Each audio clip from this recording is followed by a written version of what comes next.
Mother's podcast is your weekly dose of two moms navigating life and rewriting the motherhood blueprint. We're here to give you our real and unfiltered opinions on life's most complex topics.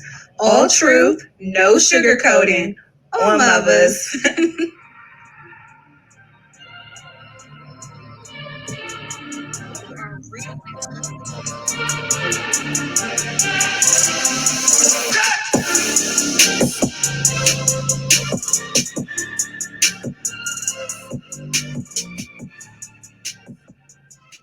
Sis, Hi, boo. I heard this our last episode. I mean, for a little while. Just for a little while. Oh, okay. So we not like done? No, girl, we'll be back. We just need a break. I'm tired. Girl, you and I both. You see, I'm over here answering emails real quick while I'm trying to get ready for the show tonight. How are you? What's up? How was your week? What's going on? Yes. Hello, girl. This week is just as busy as any other week. Exhausted, tired, running from house to work to house. Got to get ready for the kiddos, the older kiddos, to come back. They've been with their father for a few months down in Alabama, my older kiddos. So they'll be coming home soon. So prepping them for school and prepping the house because, I've not had to do anything since they haven't been here. Just making sure they have everything that they need and trying to juggle work, life, and some of this extracurricular stuff I got going on. So, yeah, a lot of extracurricular stuff, ain't it? Yes. So this break that we're having is coming right in time, just so that we can get our kids situated, especially with them going to school virtually. And I'm, kind of shifting back into work half of the week and the other half teleworking. So we'll see how that works out.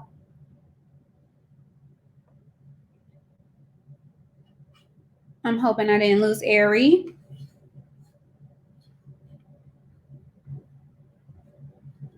Uh-oh. New, can you see our girl Ari?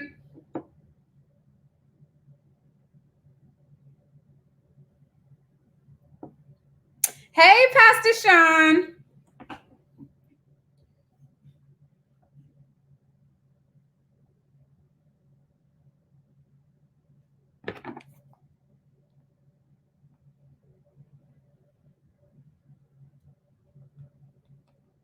Okay.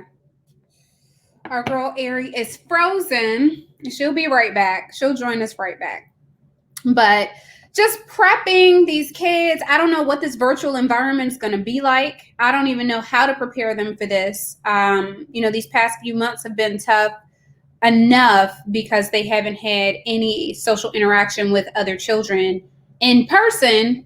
And so that's been pretty difficult to navigate. And now sending them, to back to school virtually where they're not really getting any social interaction outside of the classroom. That's a little difficult. I don't know how I'm going to navigate that. So, our girl is back. All right. Welcome back. I knew it was so irritating. I'm posing for a hippie post quarantine. You're rude.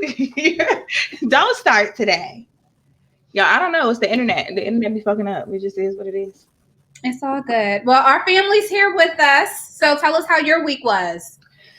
It was good. So I been working on my brand heavy. Dropped some new stuff. Had the best week of sales that I have had since the protest shirt. So I'm on it. I already made my August goal. So I'm just going to drop the sale for the rest of the week. I'm excited about this whole new little brand thing. I'm proud of you. You were doing so good. Thanks, girl. I was hectic. It was busy. I'm tired. Oh, well, can you also talk about how you've been motivating all your friends to get out here and get in this gym or get on that track? See, she had me so motivated. She woke up early one morning, went for a walk. I was like, oh, she outside? Okay. I went, did my little run. Next thing I know, I had run 3 miles. I was like, woo. Listen, so at the beginning of the pandemic, I was like, you know what? I'm gonna work out every day. Like I bought a bike. I got a bike in my house every day. I'm like, I'm gonna work out every day. So then the kids was here. And I said, fuck that working out shit. But then I seen a picture of myself and I said, y'all really was out here telling me I look good and I was looking crazy. So I done got dedicated for the last 2 months, and so far so good. You know, the fupa is starting to go a little, I got my stamina back up. I can't tell y'all what I'm finna do because Pastor's listening, but yeah. Yeah, now you're keeping us all motivated, have us, just staying consistent. And I'm so proud of you for doing it. And it's keeping me on track. Even if I can't get a real good workout in, I'll take that little stroller. Me and baby Jaden, we'll go for a walk around the neighborhood. And at least if I get 30 minutes in, I feel like I've done something. So that's the thing for me. That's what people like. Everybody has like their own thing that they do that works for their body. So I had to literally get out the mindset of being like, okay, Ariel, you got to do this hard ass workout this one girl did, or okay, you need to go buy this whole thing. Like, no, like literally I was an athlete my whole childhood. So I know like how to work out and what to do. I just don't do it. And I know I can push myself. I just don't do it. So now I'm just like, all right, I'm about to get up just a little bit of activity, just be consistent. And then I got like this pre-workout C4, highly recommended. I took that shit. I was like hawking the gym. I was lifting crazy. I was like, oh, okay, this is for me. This is for your girl. Listen, I went back and looked at some of my pictures from January when I went to Mexico with one of my girlfriends in that little red bathing suit, and how I looked in that bathing suit and how I look at myself now. And I'm like, see, when we get our life together and they stop being in U.S. citizens from traveling abroad, I want to be able to drop my passport and go wherever I want and put that bathing suit on. So it's preparation. If you stay ready, you don't have to get ready. Hello. I feel like they're not going to let us travel until November. So, period. What I need y'all to do is get him out of the White House. Then everybody finna open everything back up. And we're going to be good to go. So, please go vote. We shall see.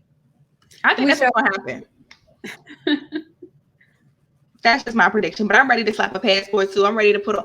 I only bought 2 pieces for Labor Day weekend. So when y'all see me out here giving y'all BBW poses, and I don't even like the term BBW, but I'm about to give y'all a couple poses, drop my Cash App.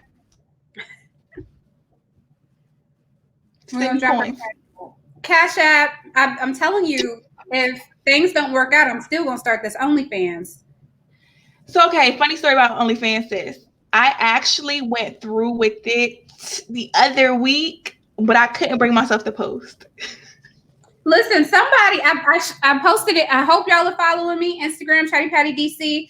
In my story, some dude was like, he followed this girl on OnlyFans and she was up there cooking pork chops. I was like, ooh, should I give him a refund? That's a thing.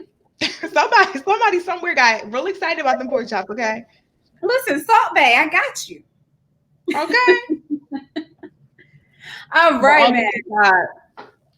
I heard this was our last episode for the season. So what we finna get at people? You know what? We're going to give a roundup of the season. We're going to talk about what's been going on and anything that, if you're listening to us or if you're joining in on a Tuesday afternoon when we record live on our Facebook at 9:45 p.m. on Tuesdays. And then we post on Wednesday. So if you join the conversation, leave us a comment about what you want us to talk about, or join the conversation and tell us what you think. We'll banter back and forth with you. So we'll definitely talk to our family, and we're going to end the season on a high note. All right, well, let's do this thing. So go ahead, sis, bring the topic in. What we doing? What's the first thing you want to talk about on this recap?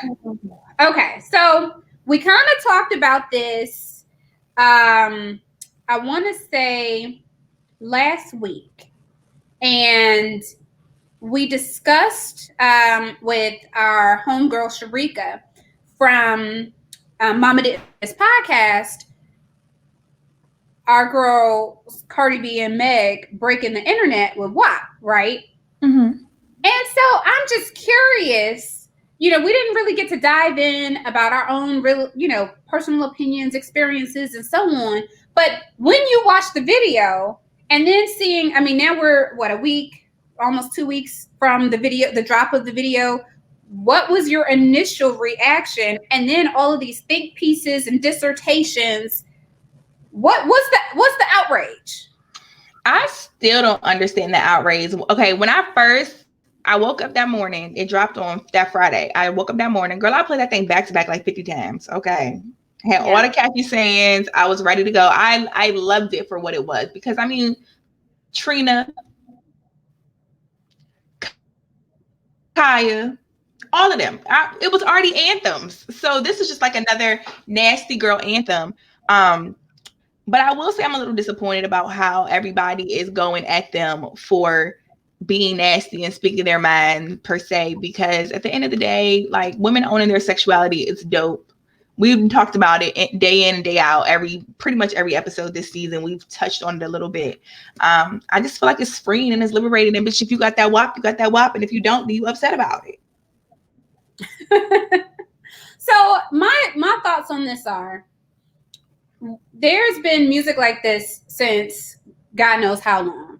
I don't understand, the think pieces. I don't understand why this was the song, because there were songs that came out pretty recently, female rappers talking about their body parts, how good they are, what they prefer. I mean, the City Girls recently had a song about what they're good at and what they prefer. So I have no idea why this was the song. I'm not sure if it's, some of the things that Cardi said, but it's interesting that it got such a response given some of the lyrics, especially Cardi's lyrics, was written by a man.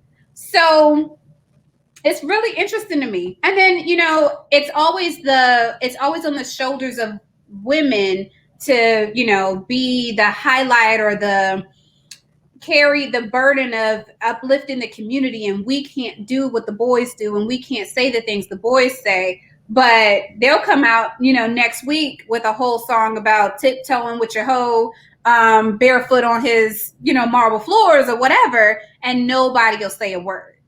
They have songs about Molly perks and shooting up the club and whatever, and nobody says a word. All those things are cool, but the moment a woman does it or says something about her body or what she prefers is a problem. That's frustrating. Yeah, because I just feel like it's always every time like this comes out like this, there's always talk like, well, you can't be a wife if you speak like this, or nobody's gonna want you if you speak like this. Honestly, the man that I marry or even decide to be life partners with, we not finna have this discussion. Right. Like, I'm really going to say what I want. I'm not going to be disrespectful. Like, there's a thin line between saying what you want and being liberated and having your own identity and disrespecting your partner. So if you feel like anything they said was a disrespect to their partner, then that's their partner needs to address that. How y'all going to be out here like, oh my God, Cardi was a whole ass stripper and she still got married. Right.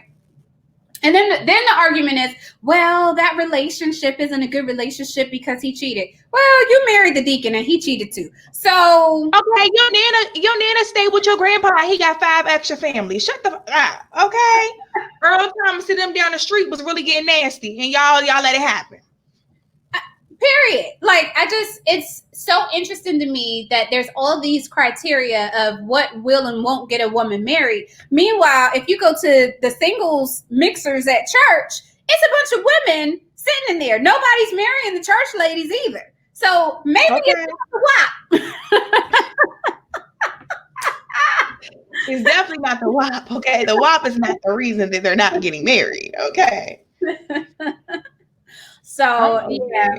I just want y'all to keep the same energy. That's all. Keep the same energy. If you're gonna treat the women like this for having these types of songs and talking about what they want, do the same thing when Slob on My Knob come on. I want you to keep that same energy. Don't get hyped. Don't start doing your shoulders and rapping along. No. Ooh, oh my God, I can't believe they said that. Did you hear that? Like, corn on the cob. Who does that? Keep that same energy. Okay. And that's all. So in the comments, New said, thoughts on the woke folks hating on Camilla yet quiet on Trump? Or do y'all know why some women have WAP and some don't? Well, Cardi made the video about why some women have WAP and some don't. So I would refer to the goddess Cardi for letting you guys know about pH balances and shit like that. But let's talk about Camilla real quick and Trump. Why do people want to drag Camilla for filth? Oh, I don't want to get into this one. Nah, Okay. go on, sis. Talk your shit, sis. What's that?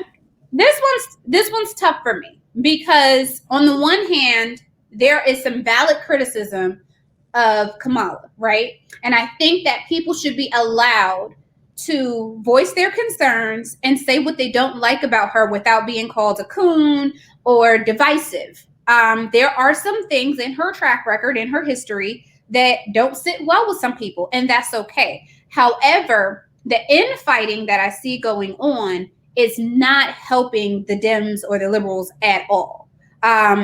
We're just eating one another, and on like full display on social media everywhere. We're just eating one another, name calling and all of that. And we just don't look unified, and it's not a good look.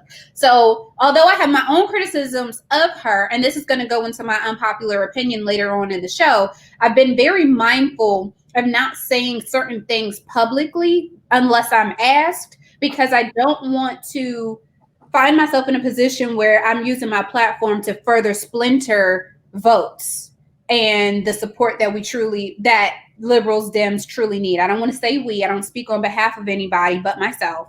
But, I think a lot of these arguments about, is she black enough?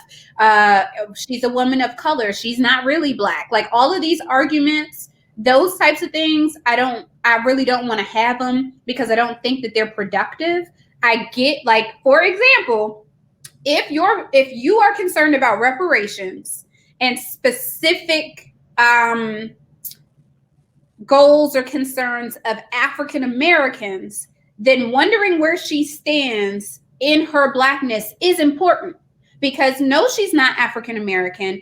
And let's be clear, because I have a lot of friends who are not African American. They may be from the Caribbean, they may be Dominican, Afro, Latino, from Nigeria, Ghana, wherever. And every conversation we've had these conversations about how African Americans are looked at as the worst of the diaspora. So if there is any inherent bias that she looks down on African Americans and, at other people of color as better than, then some of the policies that she puts in place could impact African Americans. If the mentality is, oh, we don't want to be like those blacks because those blacks are lazy, they have all the opportunities and they don't lace up their bootstraps. And a lot of people don't understand how, disadvantaged we are and why we're disadvantaged. Those things are valid. And I personally don't like people who are not African American telling African Americans how they should feel about certain issues, especially when it comes to, like, for example, Akon telling black folks they need to get over slavery. He's black, right? He's a black person, but he's not African American. So he doesn't have the same correlation or understanding with the way we view slavery, civil rights, and so on in this country. So I can understand some of those criticisms. I think some of them are valid, but I also think some of it is she's not black enough because she ain't black. You know what I mean? So there's a lot to be said. I would like for people to get out of, because I don't see reparations happening for us this term anyway. So no, whether it was Trump, Biden, whomever, I don't see that happening anywhere in the near future. So if we take that off the table, let's get out of how black is she and focus on what is she going to do for the black community, period. And then call her on her previous record as a prosecutor when they win, when she's in office, hold her accountable and ask those questions then. But right now, Dems and liberals need to be unified. Well, do you think that Biden needed her as his running mate? He needed somebody. They had to be black? I think so. Why? And it's a tough one because he said so many things where he's put his foot in his mouth that I think he's pissed off a lot of African Americans or a lot of black people. He said black people weren't cultured, not as cultured as the Hispanic community, which if you think about it, some people in the Hispanic community are black because some people of the Hispanic community are part of the diaspora. So, that was an ignorant comment. Him saying, if you don't vote for him, you ain't black. Like, there's just been a lot of different things, a lot of different times where he's put his foot in his mouth. And I do think him having someone that's a minority, but specifically Black, that can speak to those different communities, I think was important. However, I'm not sure how she's going to fare in those swing states and in the Midwest where it's, mostly white women, white men who don't really see themselves in her and definitely don't relate to Biden. So you just said something like that she can speak to those. I don't think she can speak to Black people. No? Why not? I don't think she can speak to Black people just for her track record, because I mean, Black people as a whole, in my opinion, and this is my opinion, this is not the views of On Mothers or anybody else that I'm affiliated with, these are my opinions. I don't feel like her track record, like we're going to let it go. Because what she did as a prosecutor was harmful to the Black community. What Biden has done to the Black community is harmful. If you want to be technical about it, I think he gets a saving grace because he was the vice president when Obama was in office, and everybody loves Obama. Right. Whether or not Obama did anything productive while he was in office, because a lot of people are on the fence about that as well. Did he truly benefit the Black community while he was in office? When you take everything else off the table and break it down, was he beneficial enough? But I think Biden does get the saving grace because the Obamas love him. So to a lot of people, he's Uncle Joe. To me, he's not Uncle Joe. Well, I'm not sure if I can say that Obamas loved him, because look how long it took for them to endorse him.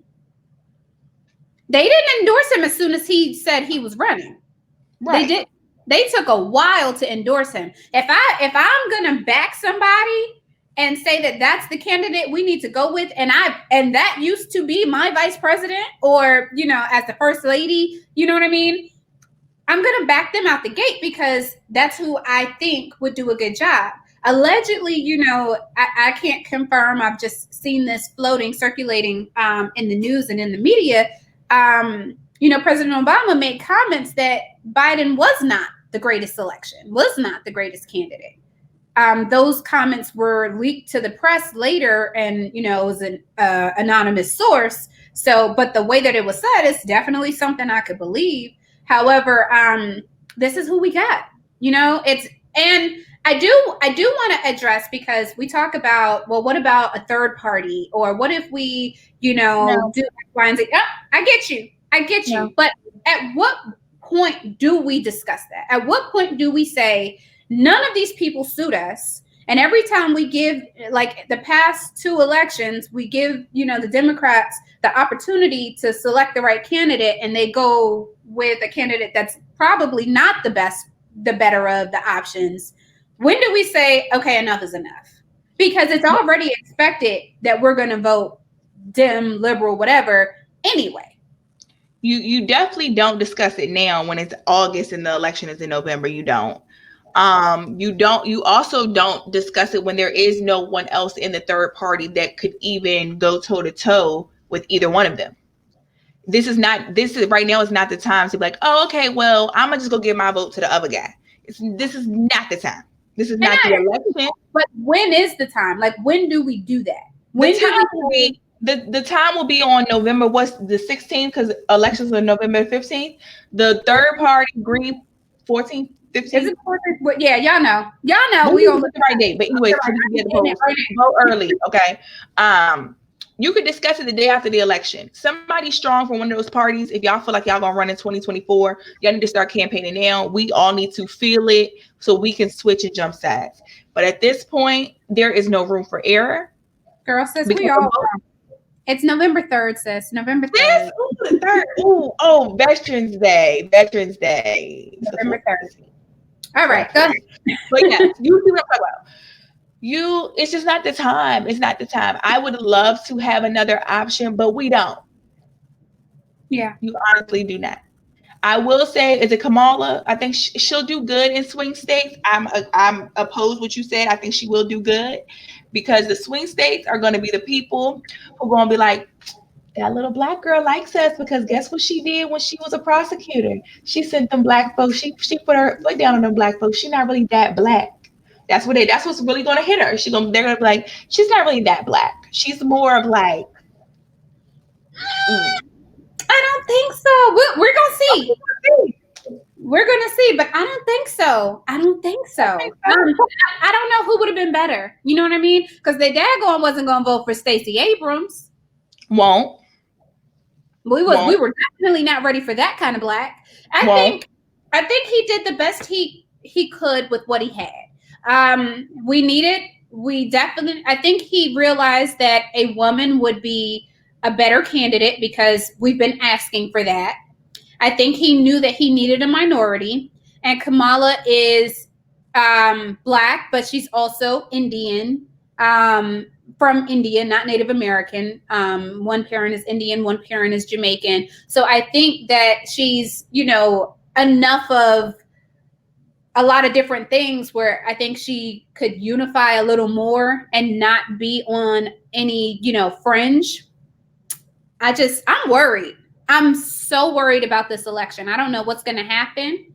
I don't even know what to say. However, I was going to say, make sure that you look into mail-in voting early, because I came across an article that states you can get your mail-in vote, but you don't have to mail it back. So if you're worried that it may not make it in time, you can get your mail-in vote and then actually drop it off to whatever voting station is in your local area. You can do that. That is something that you can do. So if you're worried that it may, all this mail stuff, it's going to get lost in the mail, all the stuff that they're trying to come up with, you can absolutely vote early. You can vote by mail. Just get your ballot in the mail and then hand deliver it to your voting station. Mm-hmm. So. All right, sis, I want to switch gears really quick and ask you, I know we've talked about this before this season. We've talked about Black Lives Matter. I felt very strongly about picking a side. Not picking a side, and I think a lot of people took that the wrong way when I said pick a side. I didn't mean like you had to be like, I'm either pro-black or I'm not, or I'm with black people or I'm not. That's not what I meant. I meant more so you need to say like, I'm against racism. This is not fair. Everyone needs to be treated equally. Justice for all. That's what I meant when I said pick a side. But recently this week, there was a story that broke. It was actually a week late breaking that a child was killed, and his name was Cannon. And when Cannon's story first came out, a lot of people were saying how this guy just walked up, just executed him. This black guy just walked up, executed him. Like, where's the outrage? Where's the protest? Black Lives Matter won't run that story. They won't back that. Like, does his life not matter because he's a white child versus a black child? It was a lot. And as the story starts to develop and as the news gets a hold to it, we find out some other parts of the story. Like maybe the guy did know him. Maybe the shot wasn't aimed at him. Maybe the father had something to do. It's just a lot. But my question for you is, how do we really feel about Black Lives Matter, the organization? Okay. The organization itself, I lost a little bit of respect for the organization, not the movement. And that's the issue. I think this is the problem that I have with the organization, is that anyone can say that they're a part of it and do something on behalf of the movement or on behalf of the organization, and then everybody is associated with it. So I don't feel like it's much of an organization. I think they should do a better job at if it's going to be an organization, having people register, maybe pay dues, whatever it is, so that when someone does something on behalf of the organization, Black Lives Matter, and it's a negative thing, you could say, that is not a member of this organization. They have nothing to do with us. They, they're their own thing. But because it's kind of a free for all, and it was a movement that was started online, and then they, created a website and started taking donations and like heading marches and things like that. That's where it's like, oh, it's an organization. It's not as organized as it should be. And I really do wish that, people would separate the Black Lives Matter organization from the movement, because those are two different things. In addition to that, I see a lot of people get upset that Black Lives Matter often centers the LGBT community. And why that bothers me is the creators of that organization are LGBT. So how would they not center themselves? That doesn't make sense. Of course, they're going to center the community that they feel is most impacted by these acts of violence. So when people get all mad and like, I don't understand why we're talking about trans lives matter. They're Black, so it's all Black lives matter. Well, not everybody feels that way. And until the least of these is protected, then nobody is safe. So, of course, they're going to censor who they feel is the least protected. And according to stats, just by the numbers, trans women are the least, protected in their eyes. So I don't know. And then the other thing that bothered me was when they had the opportunity to list grievances and things that could be worked on in the Black community. When Hillary Clinton was running for president, they got in the room and they fumbled. She asked them, what can she do as, potentially the future president to help the Black Lives Matter organization and the Black community at large? And they got in there with her and said, respect us. No, you need to have, okay, first we want this amount of money back into our communities. We need this X amount of dollars back into our schools. We want prison reform. We want you to look at, these number of people who were wrongfully convicted. We want everybody who had a conviction for marijuana to have their record clean because marijuana is now legal. Like stuff like that, something that's actionable, not this feel good. We just want respect. Right.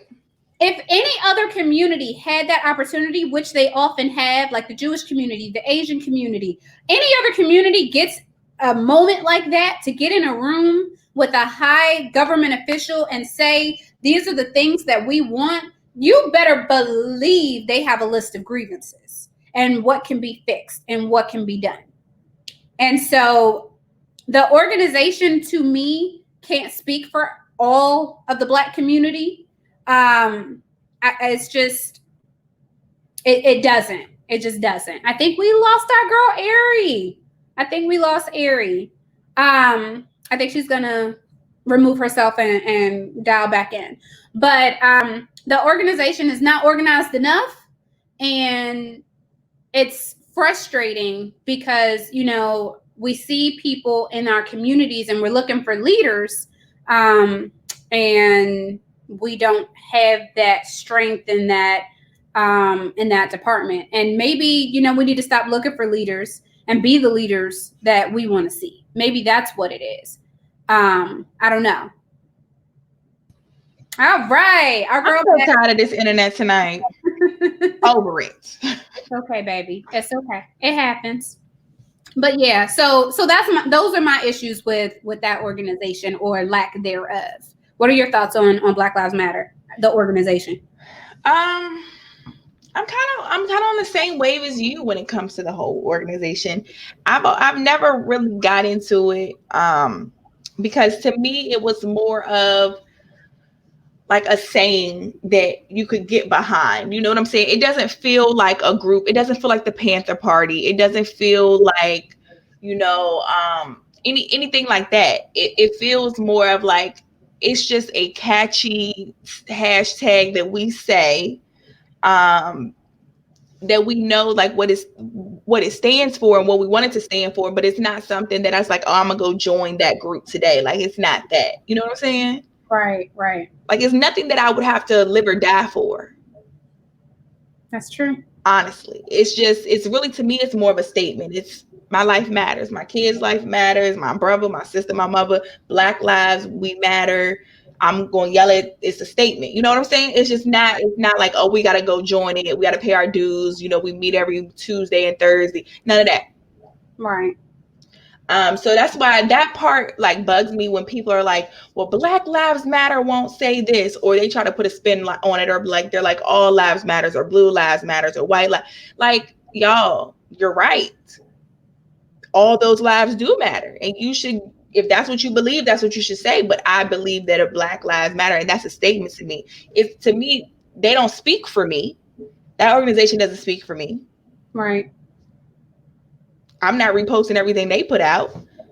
I'm not saying that I'm a strong supporter of their organization. I'm just a strong supporter of injustices against my people. That's how I feel. So I don't know. And so for us, the reason why, and I think what's being missed when people are like, oh, blue lives matter, all lives matter. We're not saying that that's not the case. Right, because they do. But the issue is it takes months, years for a conviction when it comes to Black lives. And I don't want to take away from what happened to baby Cannon, because that happened in Wilson, North Carolina. And that's where my family is from. Girl, so that's where my baby father's family is from. They over around that area, yes. So that hit close to home. For me, it wasn't about, this little white boy. It was somebody's child. Okay, that's a baby. You don't touch babies. So I didn't care about his race or any of that. It was somebody's child, and that was heartbreaking because I have children. I know, like, I can't imagine what that feels like, but I can just imagine the heartbreak, right? Right. You have empathy for the situation.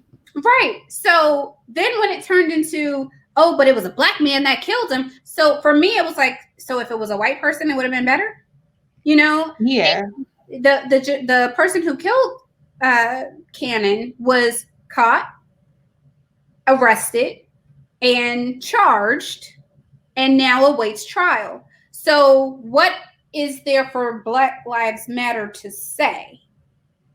You know what I mean? The point of Black Lives Matter, the movement, is to ensure that we get justice when an injustice happens. Mm-hmm.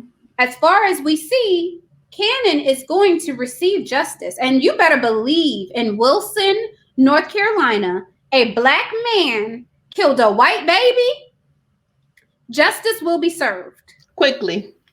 Swiftly. Without a doubt.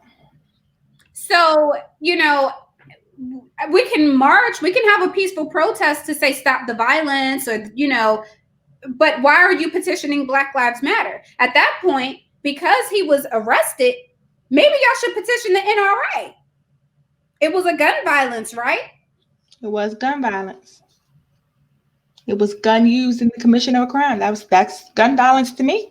So why is that energy given to Black Lives Matter and not the NRA? Right.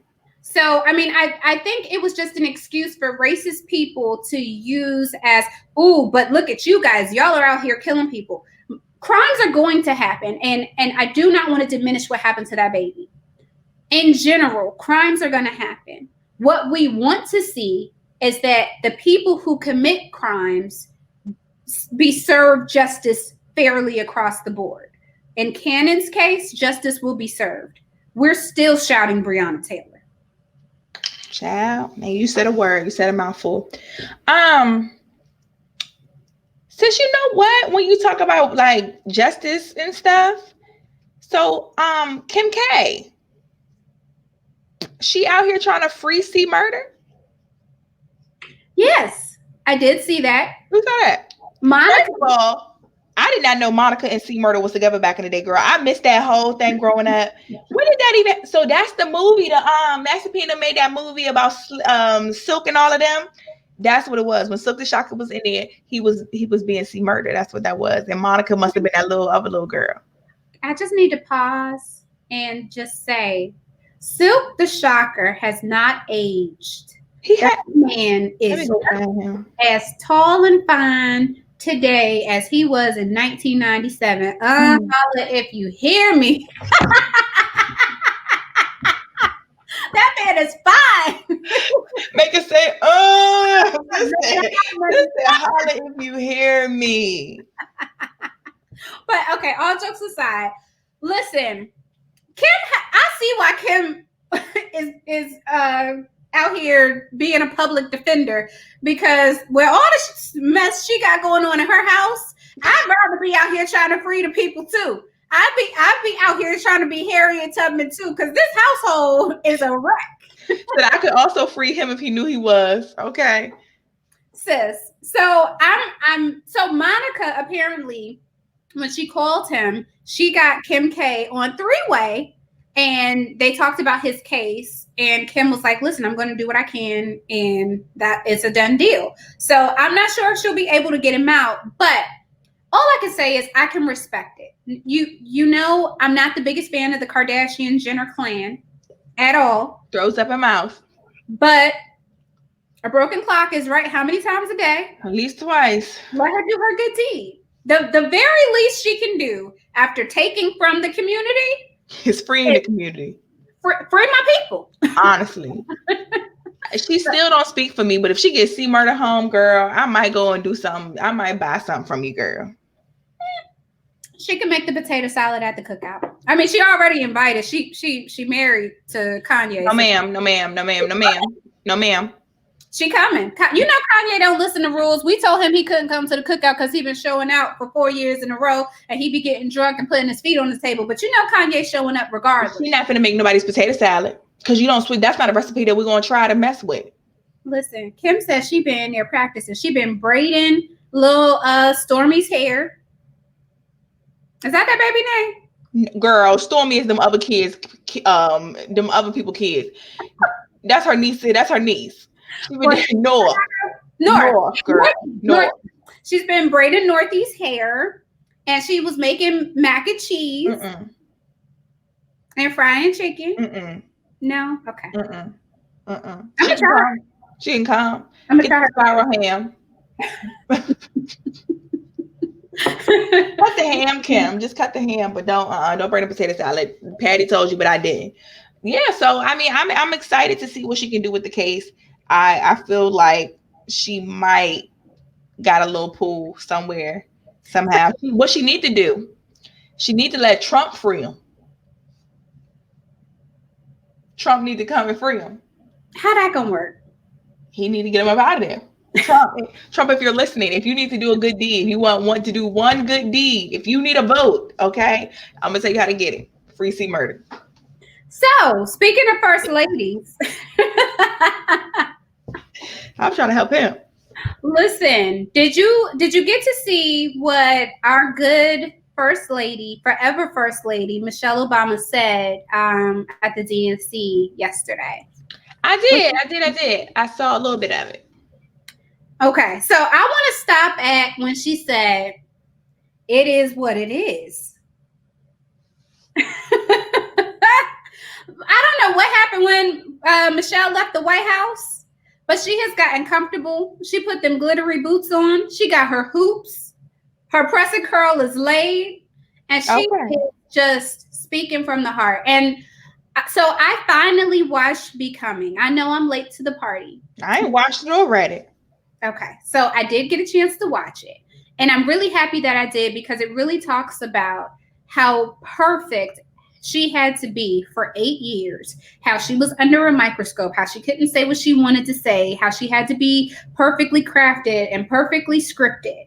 And finally, when she left and was able to tell her story and say, hey, what do I want to do now that I'm not the first lady? What is it that I'm passionate about? She said she just wanted to find her voice. Well, I'll be dang if sis didn't find her voice last night because she sure went in and said, listen, we gave Trump how many years to prove that he could do this? He is incompetent. He is not the one.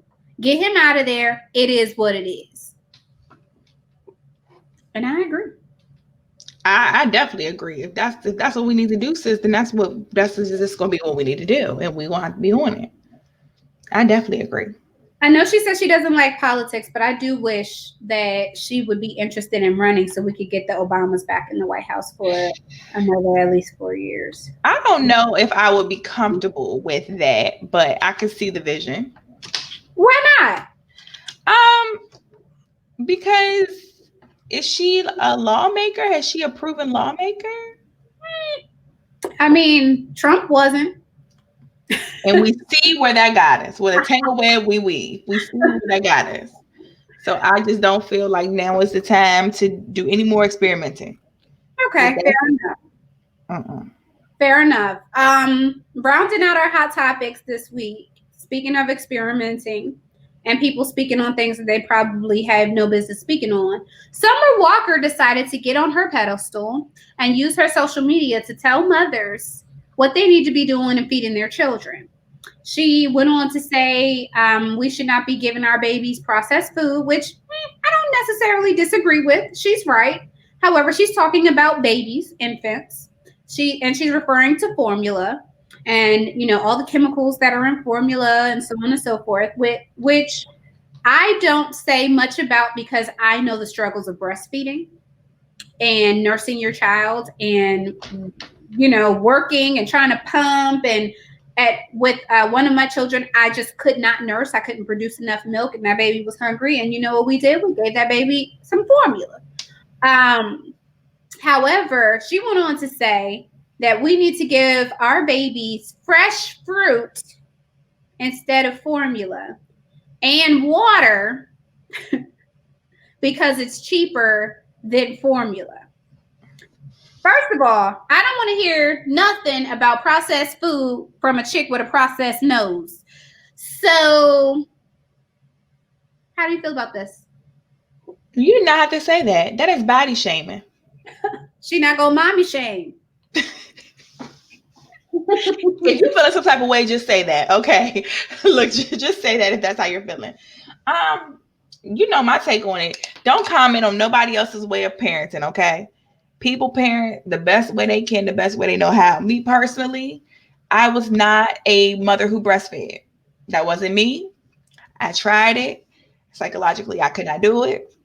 It was something about having to be on the schedule and having to sit there that I just could not get with. I wish I would have. I tried it a little bit longer with Rainey, but Rainey was a hungry ass kid. And she still is to this day. So it just was not for your girl. But I do think that fed is best overall. As long as you can feed your baby, that's what you need to do. And granted, you shouldn't be giving your child processed food. But listen, when it's 10 o'clock at night and you just got home and you worked all day and you had to go get the kids from the sitter and you had to get them dressed and in bed and bathed and all that, they might got to get some processed food that night. Okay. Everything ain't going to be no gourmet meal. But the other thing is she's talking about feeding infants water and fruit, fresh fruit. You could not give a baby, you're not supposed to give babies water for at least the first 5-6 months, I think, maybe 5 months. Girl, a little bit longer than that, actually, supposedly. Right. So I'm just recalling from my 2-year-old. Like, I remember for a very long time, it was just milk. He couldn't. Sounds poor to me. Sounds like she grew up poor and she got them granny secrets because they didn't have the formula and they had to make some formula and they had to drink that water. That's what it sounds like to me, and that's okay. And that's be like Avery, that's okay. Because a baby, a few months old, giving the baby fruit. That baby ain't got no teeth. What you talking about, Summer? No, absolutely. Let her mind her business. Well, that's the problem. She's not minding her business. So one of my pet peeves is when people who don't have experience with certain things offer unsolicited advice. And exactly. The unsolicited part be the issue. Mm-hmm. Nobody asked you, Summer. You don't have children. Right. I mean, I could see if she were a mother and she had some tips, tricks of the trade, but she's not. It's like people who've never been married offering marriage advice and so on and so forth. I really dislike when people get in that bag. If you don't have the experience, and even if you did it and failed, at least I can take some of that, criticism from you because you know what not to. But right. You done it. Right. You never know. So yeah, that was frustrating. We do have a question from the family. Pastor Mason sent us a question. He said, season finale question for each of you. What season 2 episode is your personal favorite? Ooh. I have a tie. I think it was our episode with him, the religion one, but also the polyamory. Yeah. Something about that Polly episode was really like legit and dope. Yeah, so those are my two faves. I would absolutely say that the Polly episode was fun. It was one of my favorites because it was very enlightening. It's not for me. It's not for your girl. I'm not interested in being Polly. However, I do think that that is an interesting. I like learning new things and I like understanding people's frame of mind. And I can see how it can work for others. And I think that if people were more honest with their needs, they, and said that out the gate, they would find that there are more people out there who are willing to match what they're looking for. I think it's so funny that we all like think we have to put on, or you need to get you a good little Christian girl and you need to get you a good little whatever. I think if people just went with what their needs are instead of trying to conform and fit themselves into something that they're not, they'd be so much happier. So that's why I appreciated that one. I did. Absolutely. Okay, so before we dive into our unpopular opinions, I wanted to leave because this is our last episode for the season, and we'll be back in September. I wanted to leave the people with some TV shows that they could binge or watch with us while we're taking our break. Is there anything that you're watching or anything that you could recommend that our listeners binge? So if you haven't seen Greenleaf, you know that whole show just ended. So I need you to catch up, watch all of it. We can talk about it next season. I started Epstein today, the series, because I keep hearing about it and I just never wanted to watch it. So I'm watching it now. So please watch that. Those are my two right now. I love Greenleaf, so I was already caught up to that. Right. The Epstein thing, I feel like I'm gonna be done with that like by tomorrow. So Epstein is heavy. I actually think I made it halfway through and I stopped. Is that bad? I can't say that it's that bad. I've seen worse. Oh my Lord Jesus, Father God. So far it's already too much for your girl. So I don't know what it's fitting to give. So there's a documentary on Netflix. It's about Gabriel Hernandez. It was a little boy who was severely abused, brutally abused in California, and how social workers were notified about the abuse and did nothing. Police officers came to the residence several times and did nothing. And eventually he passed away from his injuries. And that was very hard for me to get through. I'm a victim of domestic violence as well as child abuse. And it's one of those things where it's hard to sit through. And knowing that so many people could have done something and nobody did anything, it's really hurtful, especially when it comes to children. It's hard to watch. So that's probably the hardest thing that I've made it through documentary wise on Netflix. So I think that I could get through Epstein. I just got to a point where I was like, oh gosh, like between the pandemic and all these crazy documentaries, I just can't do it. So I paused. I still haven't seen When They See Us. I know for me, that's girl. Again, children and social injustice. That's just going to be too heavy for me. I know it. And then I got to go to work and I carry that weight with me and somebody say the wrong thing. And I'm like, who you talking to? And I know that that's not the energy that I need. Like I would have to watch that if I took like 2 weeks off from work and I binged it the first 2 days. So I have time to process so that when I go back to work, I'm not looking at people crazy. Yeah. So When They See Us is something that I'm going to have to hold off on for a while. What I'm watching, and we have our pastor that listens to us pretty much every week. So pastor, this is not for you. But the first show that I'll recommend to everybody is a show called P-Valley. It is about strippers in a town called Chucalissa. It's like some makeshift southern town. I'm not sure where it's supposed to be. I don't know if it's supposed to be in Tennessee or Mississippi or where. But it's a really interesting show because it gives humanity to the nightlife. When we think of strippers, we think that, what they do is easy, it's fast money, and they just want a fast life. And we don't think about the situations that put people in that position to want to do those jobs, whether they prefer to do it because they like it or whether it's the only thing that they have to do.